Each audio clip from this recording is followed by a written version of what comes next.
My name is Claire Hensley. I am 36 years old, and until that Saturday afternoon at Easton Town Center, I still believed there were certain lines a family would not cross in public. I had bought one bag. That was all. It was not a designer bag with gold hardware or some ridiculous price tag meant to impress strangers. It was a handmade leather tote from a small shop near the south entrance, soft brown, simple, sturdy, the kind of thing I could carry to work for years.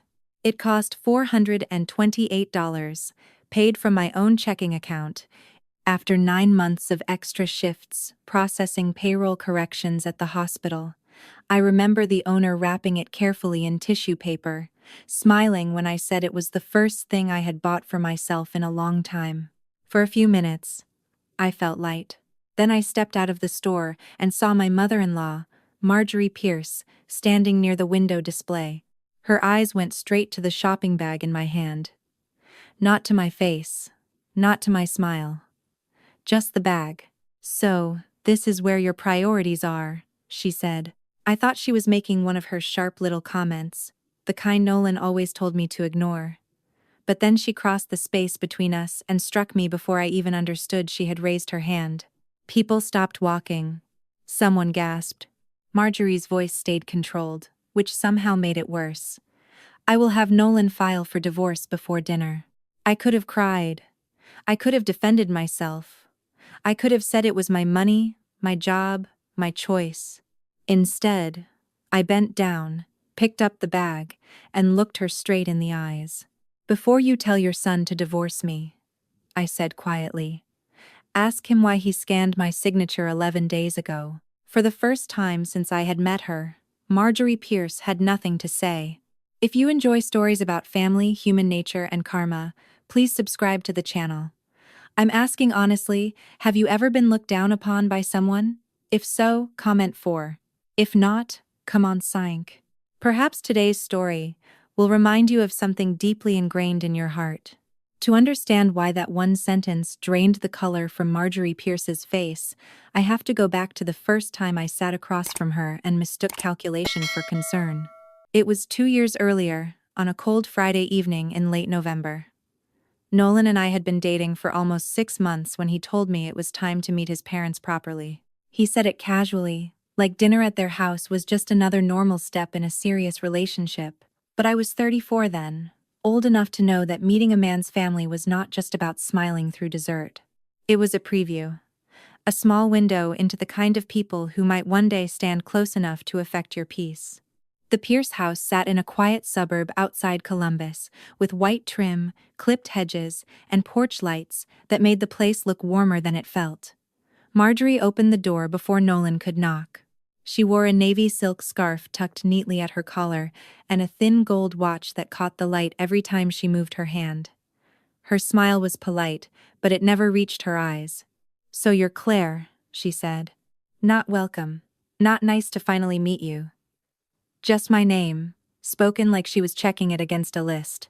Dinner was roasted chicken, green beans, and a bottle of red wine Russell said he had been saving. Nolan tried to keep the conversation easy. He talked about mortgage rates, Russell talked about his old dealership, and I answered every question with the careful politeness of a woman who did not want to be misunderstood in someone else's home. For the first 20 minutes, Marjorie mostly listened. But I could feel her studying me between bites, not with curiosity, but with appraisal. Then she set her fork down and asked, "Do you rent or own?" I paused. "Rent," I said. "For now." "Student loans?" "Paid off last year." Her eyebrows lifted slightly. "And do you keep separate savings? Or do you tend to spend what comes in?" The table went quiet, just long enough for me to understand the question was not innocent. Nolan gave a small laugh and said, "Mom," but he did not tell her to stop, so I answered calmly. "I said I had savings. I said I was careful. I said I believed adults should be able to stand on their own 2 feet before building a life with someone else." Marjorie smiled then. It was not approval. It was the look of a woman who had not asked what made me happy, only what I owed. At the time, I told myself I was being too sensitive. That was something I did often back then. I softened the edges of other people's behavior so I would not have to admit how sharp they really were. When Nolan drove me home that night, he kept one hand on the steering wheel and said, "Mom can be intense, but she means well." I wanted to believe him. It was easier than admitting that dinner had felt less like an introduction and more like an interview I had never applied for. 10 months later, Nolan and I were married. The ceremony was small, held in a garden behind a restored brick inn outside Columbus. My parents cried. Russell shook my hand like he was closing a business deal. Marjorie hugged me for the photographer, her cheek never quite touching mine. I noticed it, then immediately forgave it in my head. Weddings make people strange, I told myself. Families need time. For the first few months, I tried hard. I brought flowers when we visited. I helped clear dishes. I remembered which pie Russell liked and which church fundraiser Marjorie expected everyone to attend. I sent thank you notes after every dinner, every gift, every little gesture that felt less like kindness and more like a test I had not been told I was taking. Then came the Sunday dinner that changed the temperature of my marriage. It was 3 months after the wedding. Marjorie invited us over for pot roast and apple pie, saying she wanted to set everyone up for success. I thought she meant holiday plans or maybe splitting time between families. Instead, after dinner, she disappeared into the study and came back with a cream-colored folder. She placed it beside my plate. Across the front, in neat printed letters, it said, "Pierce Family Household Expectations." I remember looking at Nolan, waiting for him to laugh.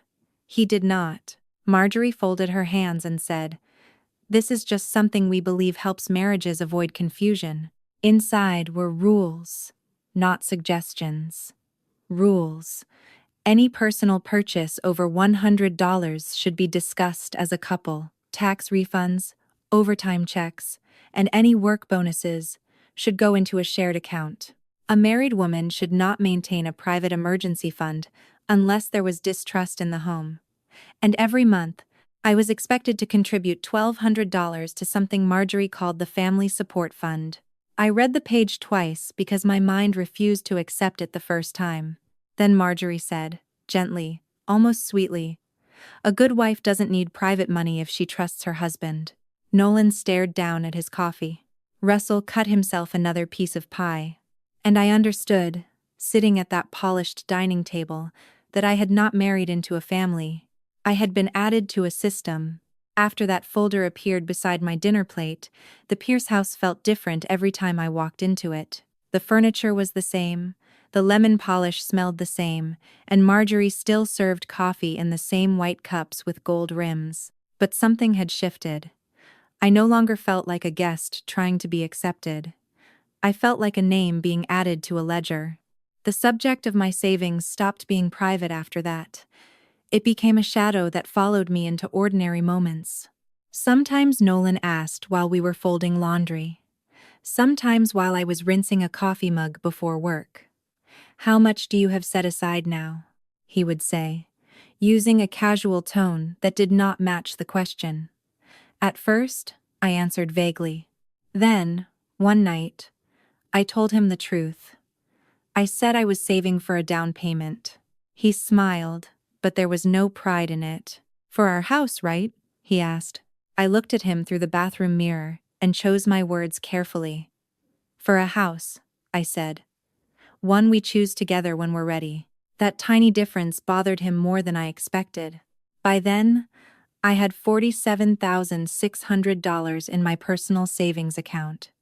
It had taken me years to build that number.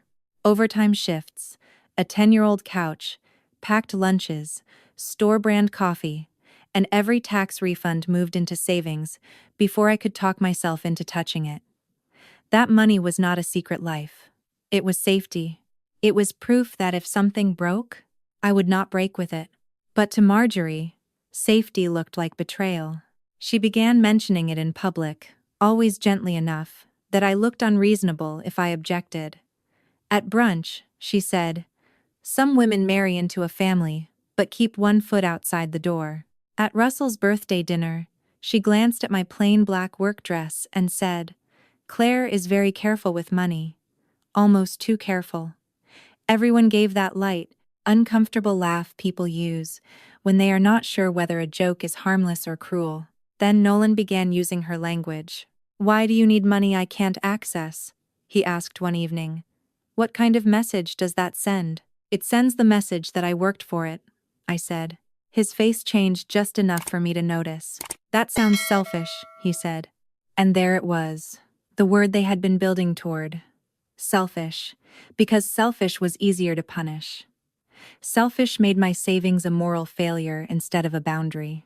I did not know it yet, but they were already preparing to turn that word into paperwork.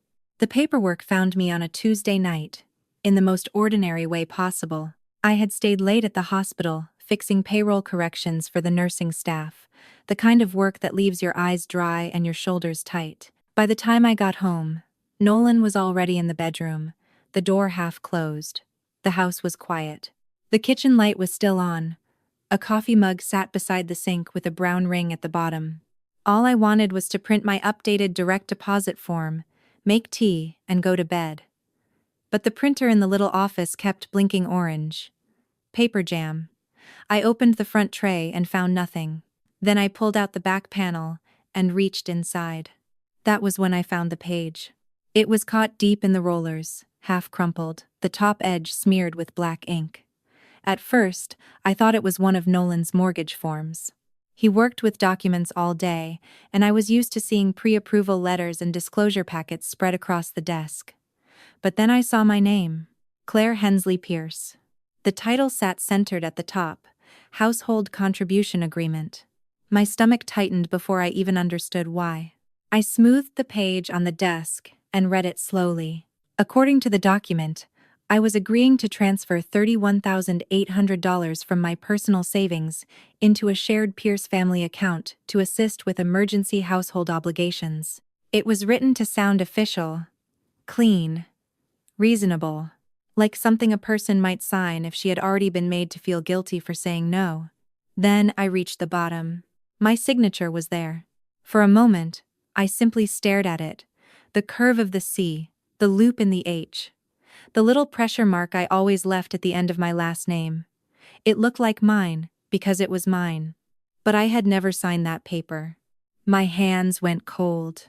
I leaned closer and saw the faint blur around the signature line, the kind you see when an image has been copied and placed onto a page. I knew that signature. It was from an old insurance beneficiary form Nolan had asked me to update months earlier. In the top corner, beside a comment bubble someone had forgotten to delete, were 8 words. "Mom said we need this before the vendor deadline." I did not wake Nolan. I took photos of every inch of the page, emailed them to myself, uploaded copies to a private folder, and then sat alone in the blue light of the monitor, understanding that my marriage had just crossed from pressure into proof. I did not sleep much that night. I lay beside Nolan in the dark, listening to the soft, even sound of his breathing, and kept seeing the same 8 words in the corner of that page. "Mom said we need this before the vendor deadline."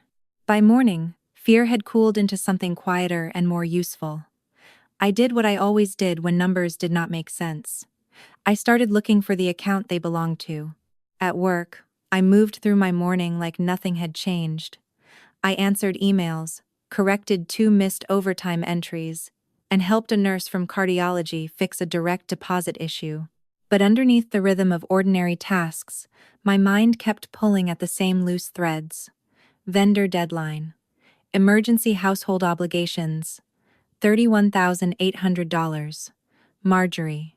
On my lunch break, I took my sandwich to the small table near the payroll file room, where Mara Whitcomb usually sat with her iced tea and a stack of color-coded folders. Mara was 42, sharp-eyed, and careful in a way I trusted. She had covered for me through 2 internal audits and never once asked for gossip when silence was kinder. I did not tell her everything. Not yet. I only asked one careful question. "If someone said they needed money before a vendor deadline," I said, "would that sound personal to you, or business?" Mara looked up slowly. "Depends who said it." "My mother-in-law." That was enough to make her put down her fork. Marjorie owned a small event company called Pierce and Pearl Events. I had heard about it for months, always through polished complaints. A florist who had become difficult, a venue manager who did not understand loyalty, brides who wanted refunds after changing their minds. I had never paid much attention because Marjorie made every problem sound like someone else's failure. But that afternoon, I started remembering things I had ignored. Her irritation when caterers called during dinner. Russell asking whether the business account had settled down yet. Nolan stepping into the garage whenever his mother's name lit up his phone. Mara was careful. She did not ask me to cross any line. She only told me what legitimate clues usually looked like: invoice language, payment deadlines, forwarded attachments, business names tucked inside personal email chains.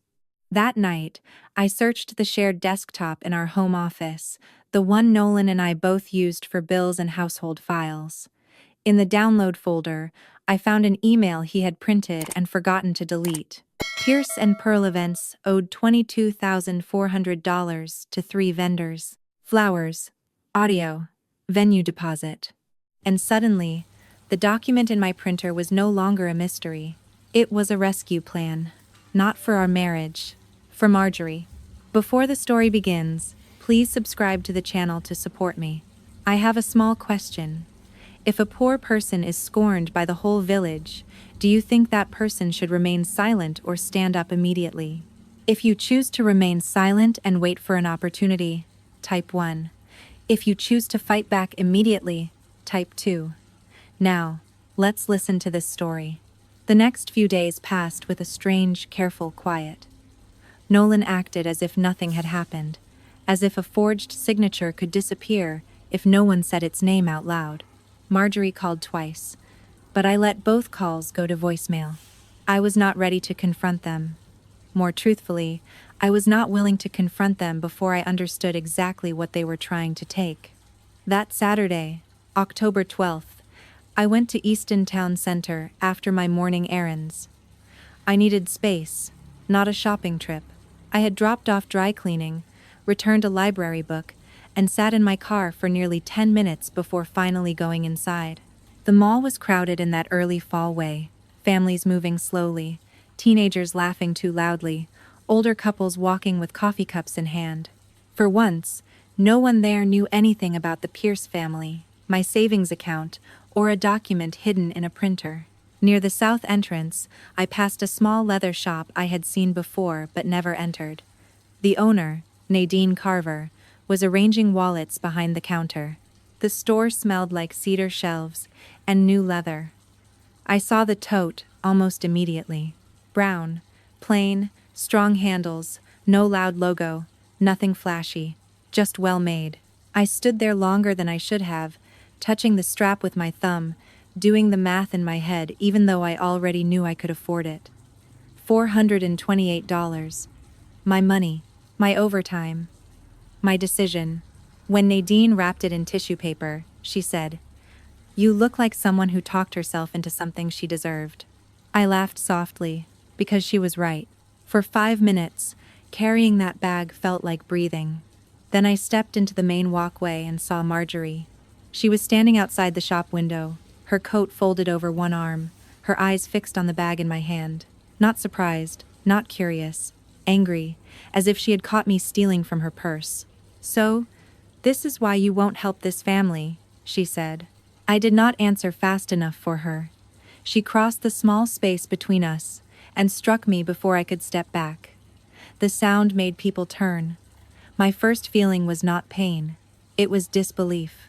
Then she did it again, and again, each one less about anger and more about ownership. She pulled out her phone and called Nolan on speaker. "Your wife is selfish," she said. "If you still have any backbone, you'll divorce her." Nolan's voice came through thin and tired. "Claire, just apologize to Mom. Don't make this worse." That was when something inside me went completely still. I bent down, picked up the bag, and brushed the tissue paper back into place. Then I looked at Marjorie and said, "Before you tell him to divorce me, ask him why he scanned my signature 11 days ago." Her face changed before she could stop it. And in that crowded mall, I finally knew fear did not belong to me anymore. I did not go home right away. I walked to the parking garage with my hand around the handles of that bag, not because I cared about the bag anymore, but because holding it gave my fingers something to do. My face felt hot. My chest felt hollow. Behind me, the mall kept moving, like nothing important had happened. People carried shopping bags, pushed strollers, checked their phones, and somewhere near the food court, a child was laughing. The normal sounds made everything feel stranger. When I reached my car, I sat behind the wheel and locked the doors. For a few minutes, I did nothing. I did not call Nolan. I did not call Marjorie back when her name flashed across my screen. I did not text my parents, because I knew if I heard my mother's voice, I might fall apart before I had done what needed to be done. Instead, I called Elias Monroe. Elias was a family and financial attorney Mara had once recommended to a coworker during a messy separation. I had saved his number after finding the agreement in the printer, telling myself I was just being cautious. Now, with my cheek still burning, and Marjorie's silence still fresh in my mind, caution no longer felt dramatic. It felt necessary. His assistant put me through after I said there had been a forged financial document and an incident in public. Elias did not interrupt while I explained. He only asked clear questions.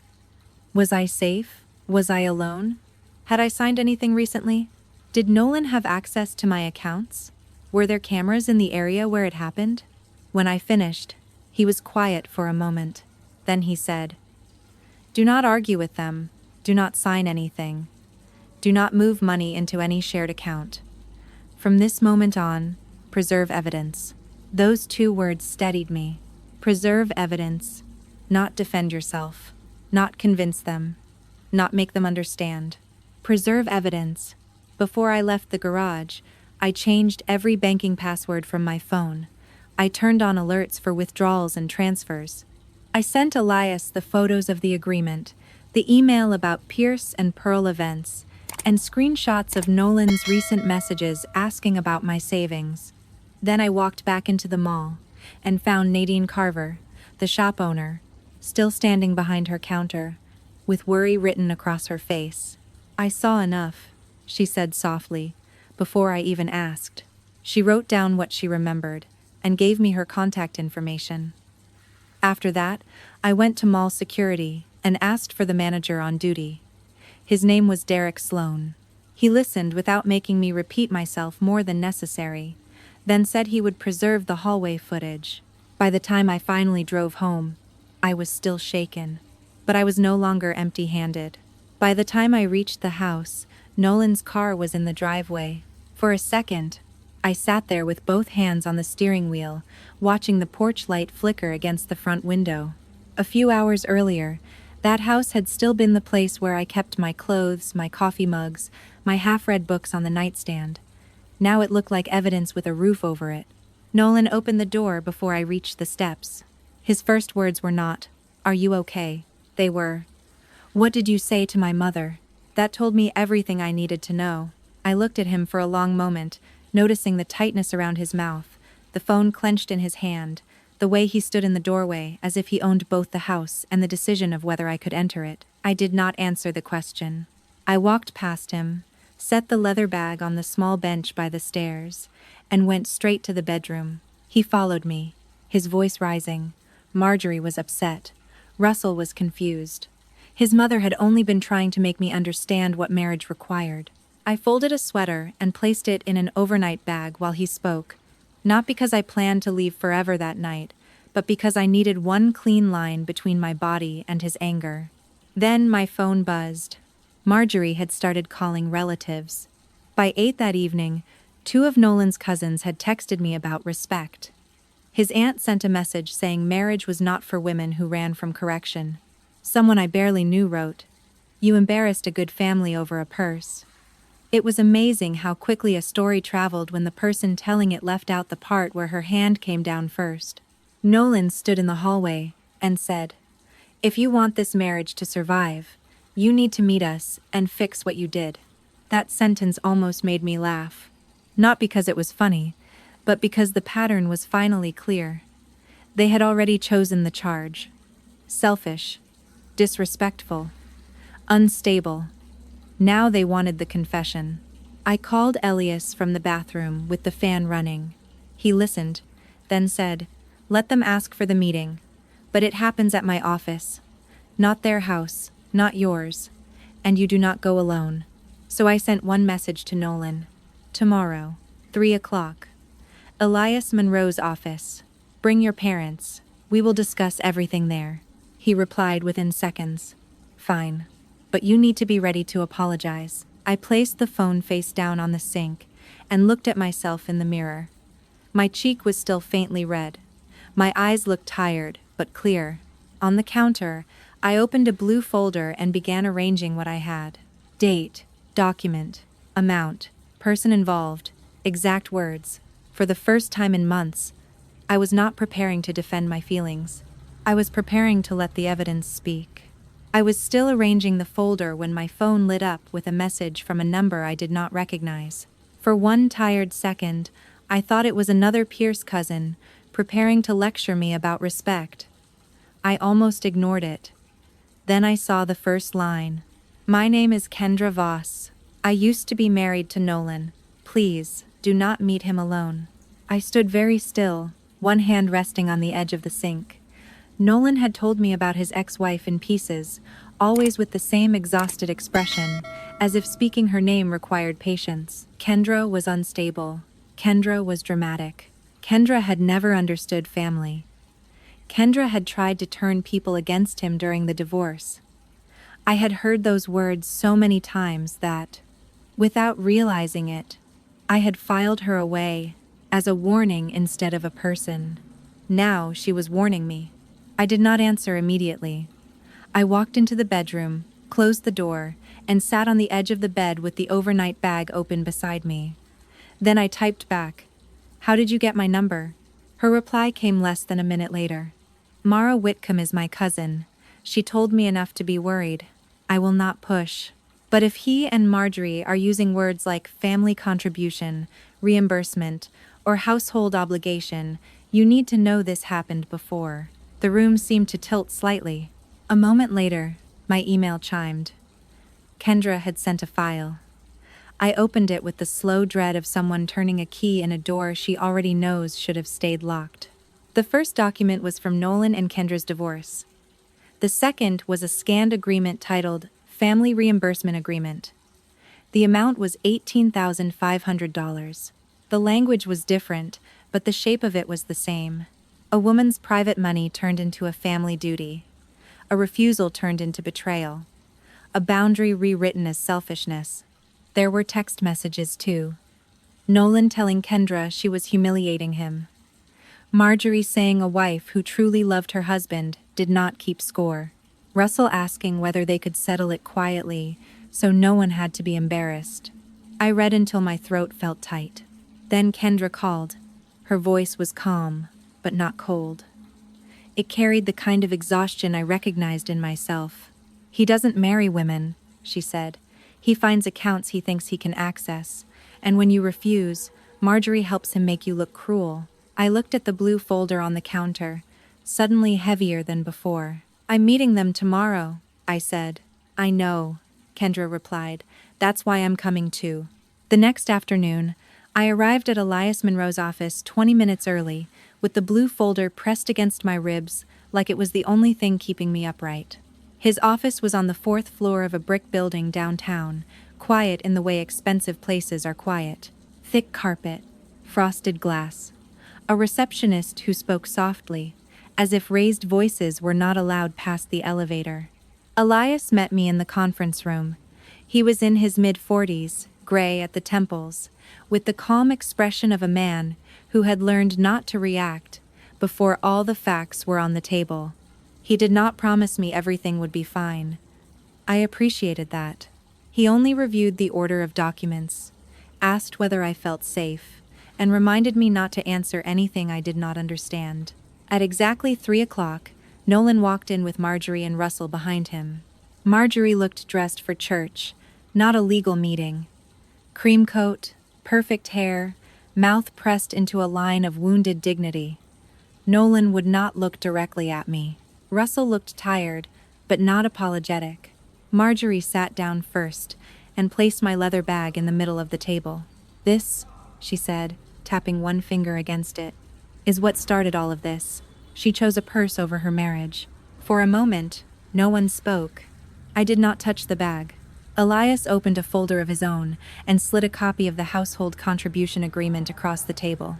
"Actually," he said, "we're here because of this." Nolan's face tightened. Elias turned to him. "Did Claire sign this document in front of you?" Nolan leaned back. "It was a draft. That is not what I asked." Marjorie cut in. "This is ridiculous. Families prepare documents all the time. Claire is making this sound criminal because she doesn't want to contribute." Elias placed another page beside it. The old insurance form, then a magnified copy of the signature, then the version pasted onto the agreement. "The signature appears to have been copied," he said. Russell shifted in his chair. I opened my blue folder and laid out the rest, without a word at first. The email about Pierce and Pearl events, the vendor amounts, screenshots of Nolan asking about my savings, Nadine's written statement, Derek Sloan's confirmation that the mall footage had been preserved. Marjorie's face changed with each page. Then the conference room door opened. Kendra Voss stepped in, carrying a gray file box. Nolan went pale before she even said hello. Kendra set the box on the table, looked at Marjorie, then at Nolan, and said quietly, "You tried the same thing with me." Kendra did not raise her voice. She did not need to. She opened the gray file box and placed one document after another on the table, with the steady hands of a woman who had waited years for someone to believe her without making her bleed the story out twice. There was the old reimbursement agreement. There were copies of texts where Nolan called her selfish for refusing to empty her savings. There was an email from Marjorie, using almost the exact same words she had used with me. Family duty, shared sacrifice, respect. Russell stared at the pages, as if they had been written in a language he was only now learning to read.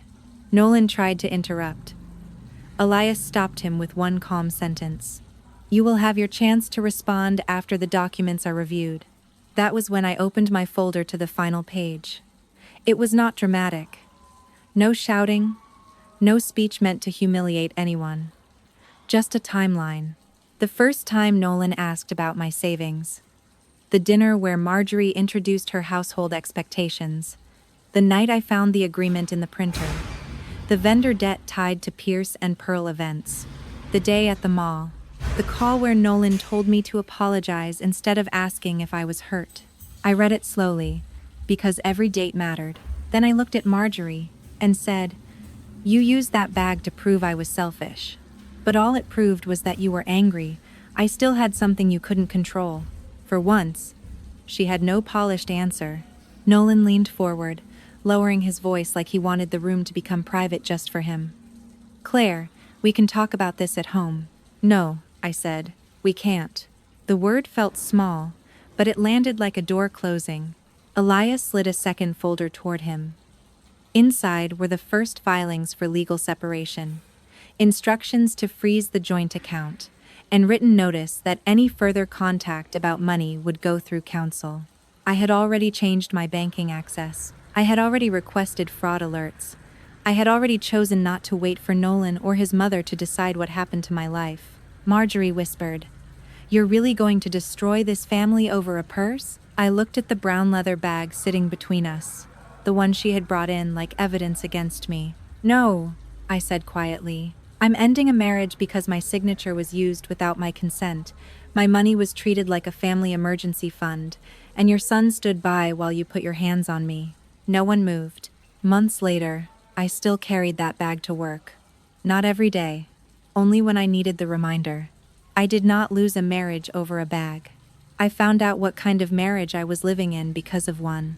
The lesson I carry from all of this is not that love is dangerous, or that marriage is something to fear. It is that love without respect is not love. It is control wearing a softer name. A real family does not ask you to disappear so they can feel united. A real partner does not treat your independence as a threat. And anyone who needs access to your money, your silence, your signature, or your fear before they can love you, was never building a home with you. They were building a cage and calling it commitment. For a long time, I thought keeping peace meant swallowing discomfort. I thought maturity meant giving people another chance, and then another, and then one more after that. But peace built on silence is not peace. It is only a quieter kind of damage. Sometimes the bravest thing you can do is not shout, not fight, not prove your worth to people determined to misunderstand you. Sometimes the bravest thing is to gather yourself, protect what is yours, and walk away before their version of love becomes your whole life. That bag taught me something I should have known earlier. The thing people attack is often not the real issue. They may criticize your spending, your boundaries, your choices, or your independence. But what they are really angry about is that some part of you still belongs to you, and that part is worth protecting. So, if this story reminded you of someone you know, or something you survived, I hope you remember this.